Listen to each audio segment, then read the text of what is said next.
falar de mais longe.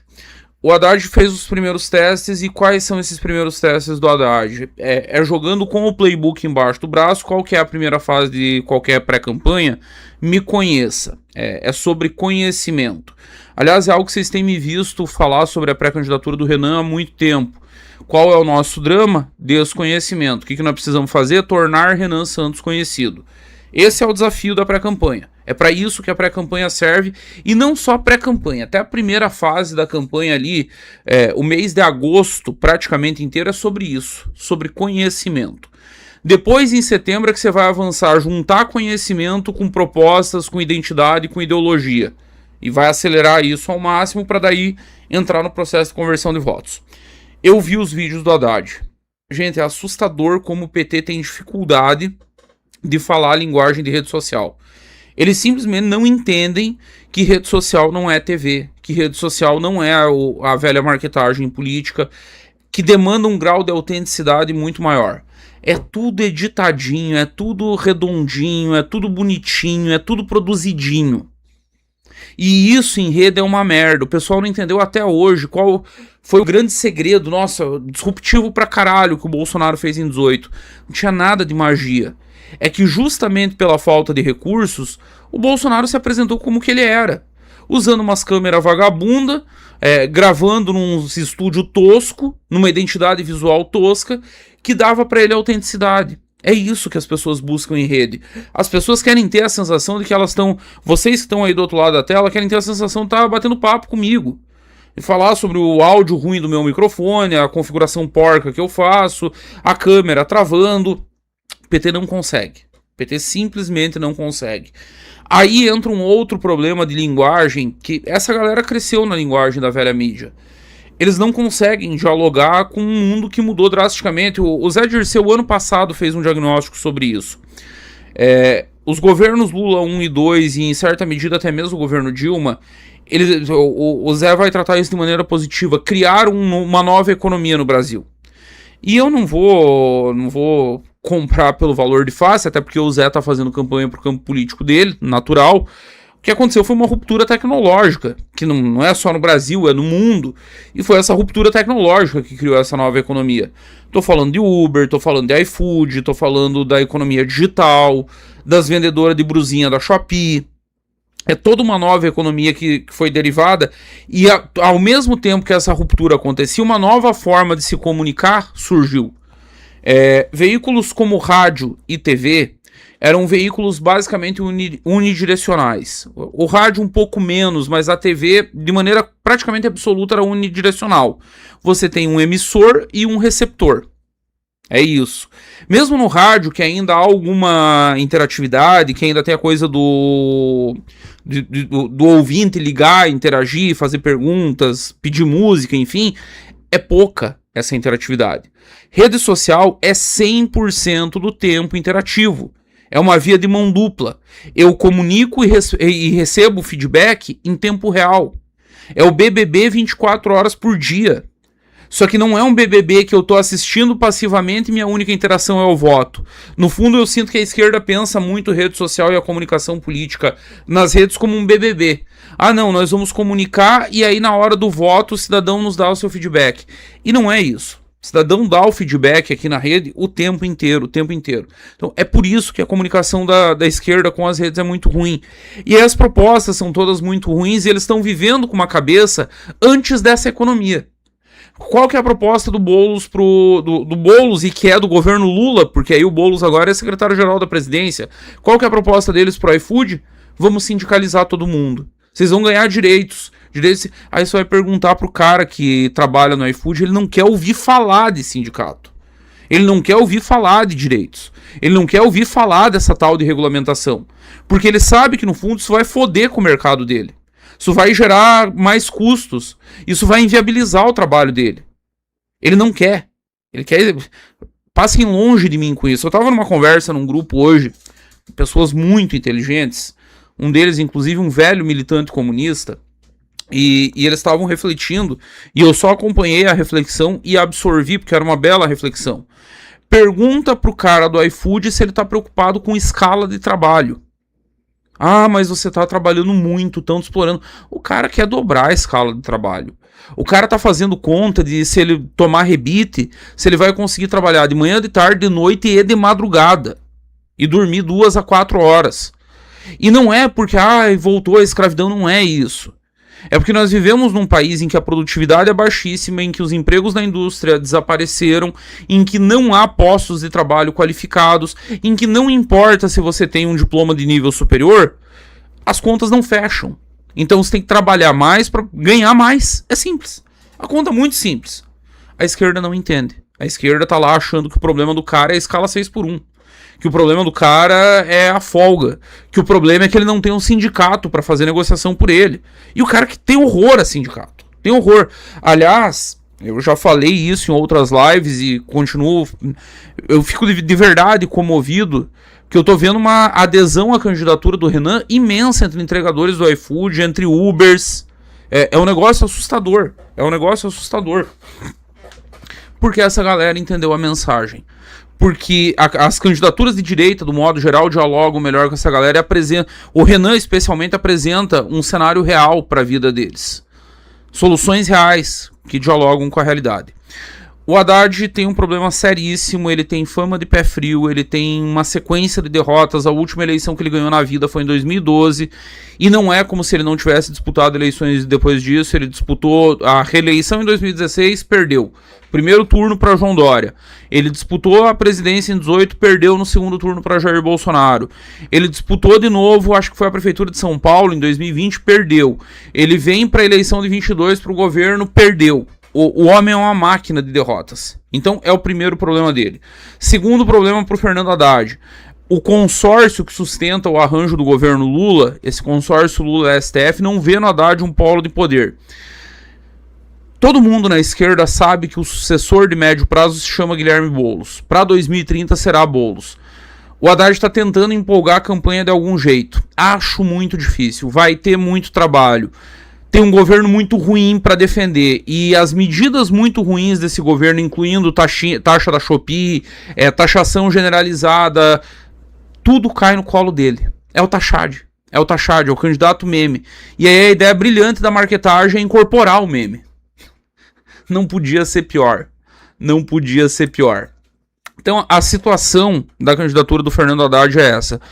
O Haddad, para não correr o risco de produzir o maior fiasco da história da esquerda, que é ficar fora do segundo turno, ele teria que bater uns 35 até a abertura da eleição. E nenhum sinal indica que ele vai crescer nessa pré-campanha.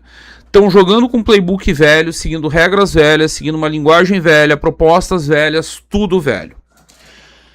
Resolvido Fernando Haddad aqui, eu vou passar para a segunda candidatura mais relevante, que é a de Flávio Bolsonaro, atual líder das pesquisas. O Flávio lidera em todas já em segundo turno, e mais uma semana ele deve liderar em todas em primeiro turno. Também não vou me surpreender se na Atlas passar. A Atlas, eu já falei para vocês, ela está superestimando o PT. Talvez na Atlas ainda não. Mas quando vierem outros institutos, o Flávio vai assumir a liderança no primeiro turno. E aí o Flávio vive um paradoxo. É um negócio bizarro que acontece com a candidatura Flávio Bolsonaro. O cara lidera em cenários de segundo turno, o cara tá para assumir a liderança em todos os cenários de primeiro turno, e a campanha dele vive uma guerra civil. De um lado, os fiéis, os leais, a turma de sempre. Isso inclui Eduardo Bolsonaro e Paulo Figueiredo nos Estados Unidos, Kim Paim na Austrália, Mafinha Barba aqui no Brasil, e um ecossistema que vive em torno dessa galera. Tem o Rony Gabriel e alguns outros poucos que sobraram. Do outro lado, você tem o famoso nicolaísmo, que é uma dissidência clara dentro do bolsonarismo, que busca ser um bolsonarismo com independência. Isso é uma tragédia. Gente, não existe fazer política com independência. Ponto. Deixa eu dizer isso desde já pra vocês. Tem um negócio que pega muito nos jovens, que mas eu não sou gado, mas eu não vou seguir cegamente. Deixa eu contar um segredo pra vocês. Política é guerra continuada por outros meios. Sempre foi e sempre será. Não existe na guerra você ser independente. Você tem um general que vai mandar um corpo de oficiais e você vai ter um oficial que vai responder em campo e vai ser quem vai te mandar. Não existe essa de que, mas eu gosto de fazer do meu jeito. Não, você gosta de fazer do teu jeito, seja só eleitor. Você não pode fazer política. Você pode apoiar, você pode votar, você pode ser um fã. E tá tudo certo. Ninguém é obrigado a ir pra guerra, ninguém é obrigado a participar de exércitos. Agora, o caso do Nicolas, ele não é um mero eleitor, ele é um político que foi eleito porque o Eduardo Bolsonaro largou a própria campanha em São Paulo e foi para Minas Gerais eleger ele. Só que o Nicolas cresceu muito e o Nicolas viu uma janela de oportunidade na eleição de 2024. O Pablo Marçal ensinou em São Paulo como trair o bolsonarismo, como enrabar o bolsonarismo e ainda levar o voto do eleitor bolsonarista. E a tática é muito, muito simples. É ridiculamente simples. Coisa de vagabundo, mas funciona. Qual é a tática? Não, eu sou bolsonarista. Tá, mas o presidente disse que o candidato dele não é você, é o Ricardo Nunes. Não, mas isso é porque ele não pode, isso é porque o Valdemar não deixou, isso é porque o STF tá pressionando ele, mas ele gostaria de me apoiar. E eu sou mais bolsonarista do que o Jair, eu sou mais bolsonarista do que o Flávio, eu sou mais bolsonarista do que o Eduardo. A tática é essa, você constrói a dissidência ao mesmo tempo em que você nunca diz que tá rompendo. Não, eu tô com o meu amigo Flávio. Aí o Kim Paim vai lá olhar as redes dos caras e não tem um post de apoio ao Flávio. É um a cada 6 meses, pra fingir, pra continuar mantendo o teatrinho de que eles são bolsonaristas. Aí o setor mais leal, Carlos, Eduardo, Paulo Figueiredo, Kim Paim, Mafinha Barba e outros ali, fizeram o quê? Estão tentando liderar uma espécie de macartismo interno.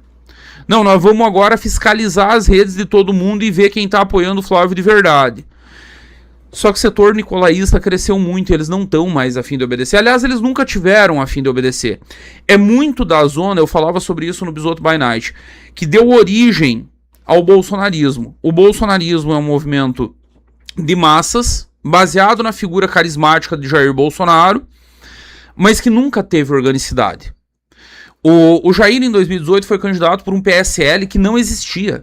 Um partido que não existia. Era uma barriga de aluguel, um partido nanico que fazia negócios, eleição após eleição, que uma semana antes do Jair filiar, estava prestes a mudar seu nome para Livres, adotar a cor roxa e defender pautas libertárias. Não tinha nada a ver com o bolsonarismo. Nada. E ia fazer isso também num golpe oportunístico que o Bivar deixou o filho dele brincar um tempo. Aí apareceu uma coisa melhor, que era a candidatura do Jair, e o Bivar vendeu o partido e tudo certo, jogo que segue. Aí no governo, o Jair ensaia construir um partido, o Aliança pelo Brasil. Mas o Jair nunca quis, de fato. O Jair, a vida inteira, foi um político de centrão. Ele passa a maior parte do tempo filiado ao PP. Mas ele também passou pelo PTB, ele também passou pelo Democratas. Ele tentou de um tudo, mas sempre no centrão. Fazer partido é um troço chato. Fazer partido dá trabalho, fazer partido gera problema. Você vai ter que gerenciar a crise quase que todo santo dia. Entra gente, sai gente, tem que disciplinar. É um negócio muito diverso. Um país do tamanho do Brasil, como é que se mantém unificado um partido, sei lá, do Acre até o Rio Grande do Sul? É muito complicado, dá muito trabalho, é muita dedicação, é 24/7, é gestão de crise. O Jair nunca quis isso. O Jair nunca quis isso. Talvez o Eduardo quisesse, eu até acredito que o Eduardo queria. Que o Eduardo, ao ouvir o Olavo de Carvalho, o Olavo sempre defendeu muito isso. Nós precisamos de um partido ainda que seja pequeno, mas que seja sólido, organizado, disciplinado, que não tenha um programa muito vasto, que o programa seja apenas aquelas demandas que são as essenciais do povo brasileiro.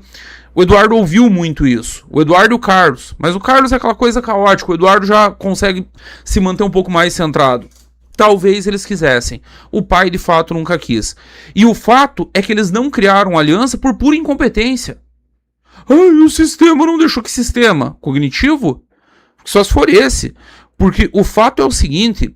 O Aliança não foi criado, não é porque o TSE rejeitou, não é porque algum cartório recusou as assinaturas, é porque eles não colheram as assinaturas.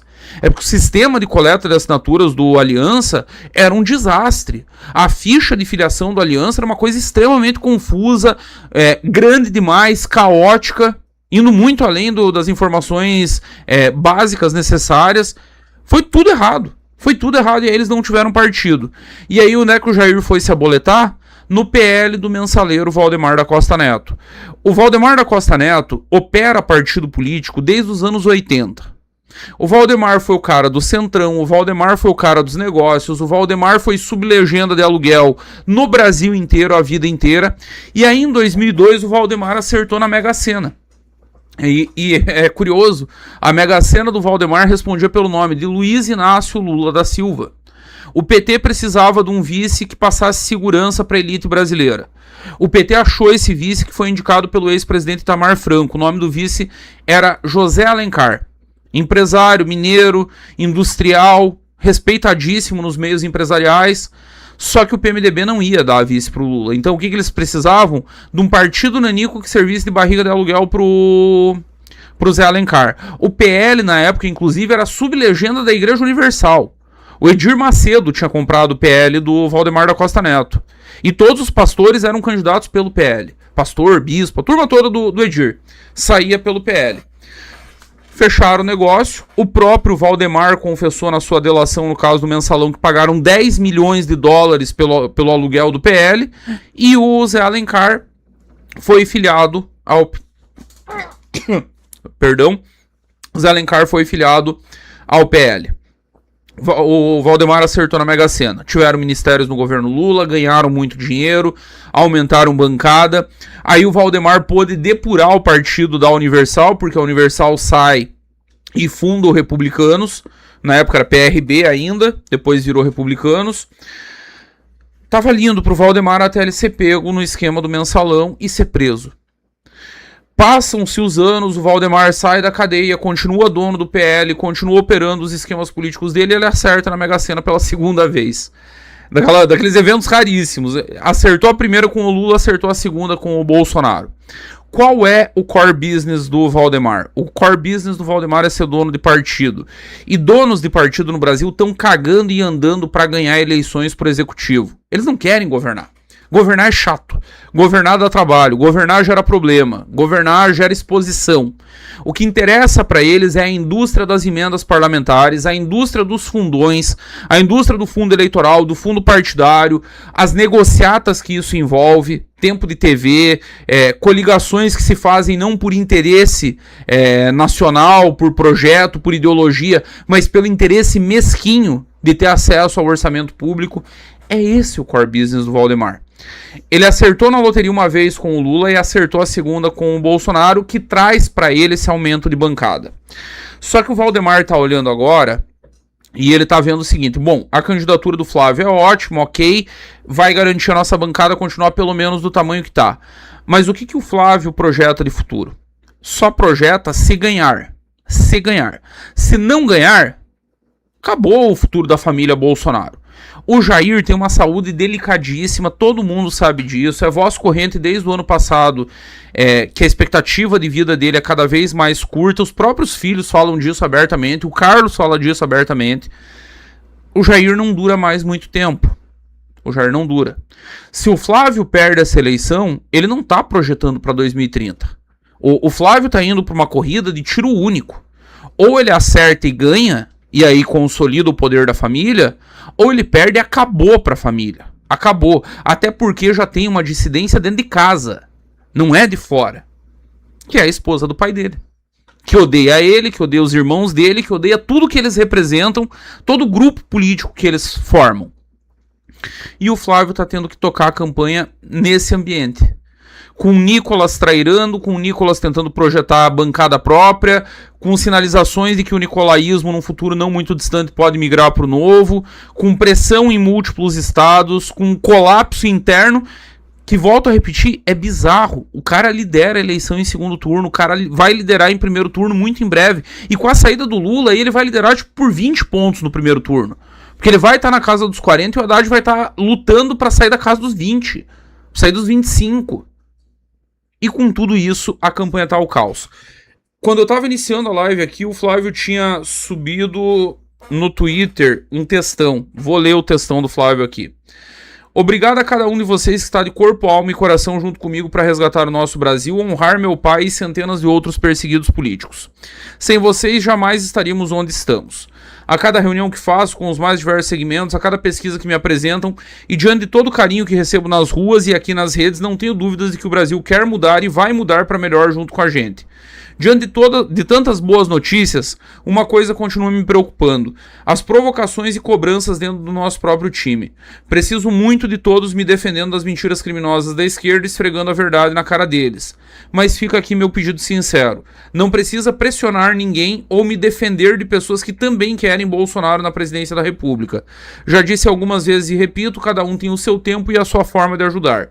Todos são importantes e preciso de todos para tornar essa caminhada menos difícil. Apoio não se impõe, conquista-se. Deixe-me fazer do meu jeito. Se não der certo, assumo a responsabilidade. Mas tenho certeza que Deus está no comando de tudo e isso é galho fraco para ele. Cara, pro Flávio fazer um textão desses no Twitter dele, assinando, botando a cara, dizendo parem, é porque a coisa escalou muito. Deve ter tido cobrança do Valdemar, que foi no Pânico defender o Nicolas. Tipo, ele não foi defender o Carlos, não foi defender o Kim Paim, não foi defender o Mafinha, ele foi pro Pânico defender o Nicolas. E aí nós precisamos voltar para entender o que eu acabei de dizer. O core business dele não é eleger Flávio Bolsonaro presidente. O core business do Valdemar é garantir uma grande bancada. Aí tá lá o Mafinha e o Kim pedindo expulsão da Ana Campanholo. Cara, a Ana Campanholo foi a deputada estadual mais votada da história de Santa Catarina com quase 200 mil votos. Deve repetir o desempenho para deputada federal caso a Detone seja candidata ao Senado. Você acha que o Valdemar vai abrir mão disso? E isso ao mesmo tempo em que ela tem o apoio de Michele Bolsonaro. Que a Michele tá bancando a candidatura dela, que a Michele banca ela. A Michele banca não só ela, a Michele banca o Nicolas. A Michele gosta muito mais do Nicolas do que dos enteados. Notaram o tamanho da merda que o Flávio se meteu? Aí o Flávio tem um outro paradoxo. Nós estamos fazendo aqui o balanço das pré-campanhas. Ok, cresceu de maneira muito acelerada, assumiu a liderança, vai assumir a liderança em primeiro turno, é o favorito. Parece ter batido no teto, talvez cedo demais. E se esse teto persistir? E aí eu vou passar para a próxima pré-campanha, justamente sobre esse teto persistir. Romeu Zema era no máximo, até uma semana atrás, o candidato a vice. Fez inclusive aquele videozinho sinalizando isso lá em Porto Alegre, dele convidando o Flávio.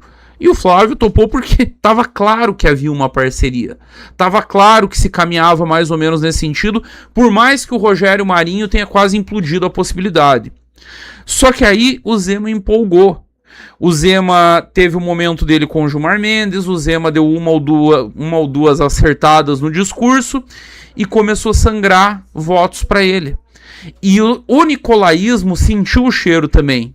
O nicolaísmo sentiu o cheirinho de possibilidade de projetar o Zema. Imagina um Zema, sei lá, se viabilizando como terceira via. É o jeito perfeito pro nicolaísmo trair com a desculpa de não estamos traindo, é que o cara é de direita também. O cara é nosso. O Flávio entra aqui tentando apagar o incêndio, a coisa tá ficando cada vez mais feia e pode piorar. Romeu Zema está tendo seu momentum na campanha. E isso é natural que ocorra em pré-campanhas, todo mundo tem o seu momentum. Aí vai de saber usar ou não. O Zema é um candidato muito ruim. Hoje ele postou um vídeo medonho, nós reagimos inclusive no Bisoto by Night. Ai, olha eu secando aqui cueca e meia no carro. Gente, pelo amor de Deus, que coisa ridícula. Que coisa ridícula. Empresário bilionário querendo tirar todo mundo para otário, que ele precisa secar a cueca e meia no carro durante viagem. Pelo amor de Deus. É chamar todo mundo de imbecil. É chamar todo mundo de imbecil. Mas o Zema está tendo seu momentum enquanto a campanha do Flávio pega fogo, mesmo liderando. Agora eu vou falar de Renan Santos, que está fazendo disparado a melhor pré-campanha de todas, e nem só por mérito dele, por mérito da militância, por mérito da galera que está botando outdoor por conta própria, que está tendo as outras iniciativas, tipo o Motoboy colocando na bag o quem é Renan Santos, carros de som, como aconteceu em Campo Grande, no Mato Grosso, com uma moto fazendo som de rua, perguntando quem é Renan Santos, você conhece Renan Santos? Tá acontecendo muita coisa em muitos lugares. E para onde vai o Renan consegue gerar fatos. Aí é o candidato ser bom também. Não adianta você ter militância, não adianta você ter todo esse corpo, se o candidato é ruim, só que o Renan é bom demais, ele sabe trabalhar. Vai no Maranhão, gerou estresse lá da infraestrutura, o governo do Maranhão anuncia pacotaço de obras. Vem aqui em Santa Catarina, mostra a favela ali em Tubarão, e aí a polícia militar vai lá tentar responder que não tem controle nenhum do PCC, de facção aqui, nem sei se era PCC, PGC, que diabo que era. Não tem controle de facção, o Estado manda, né? Aqueles carrinhos fechando a entrada da favela, deve ser uma linha de montagem de carrinhos, de conserto de carrinho do supermercado, né? Ele gera fatos, ele gera interesse, e tudo isso vai se acumulando. O Renan tá trabalhando que nem um jumento rodando no Brasil inteiro, e tem que fazer mais, e tá pouco ainda. É preciso ir no Rio Grande do Sul, tem o Paraná para se fazer. Próprio São Paulo, o interior de São Paulo tem um potencial imenso a ser explorado. Depois tem os dois Mato Grosso, aí tem Goiás, aí tem a região norte, onde ele desempenhou muito bem já desde o início da campanha, segundo as pesquisas, sem ter botado o pé lá. E tem proposta para a região, e tem coisa para se apresentar lá. Tá sendo uma grande pré-campanha, tá sendo feito tudo direitinho, do jeito que precisa. Agora é continuar e acelerar. Primeiro virão os 5%, depois virão os 7%, depois virão os 9%, e aí virá o 10% lá do início da campanha, que eu tô dizendo desde o ano passado e não mudei uma vírgula da minha análise desde então. O Renan chega aos 10% tranquilamente. Depois o problema será chegar aos 15%. Se a gente chegar aos 15%, aí vai ser fogo de morro abaixo, água de morro abaixo, fogo de morro acima, e mulher quando quer dar, ninguém segura. Meu amigo, aí prepara porque vai ser loucura. Aí vai ser muita loucura, e aí nós vamos pro abraço.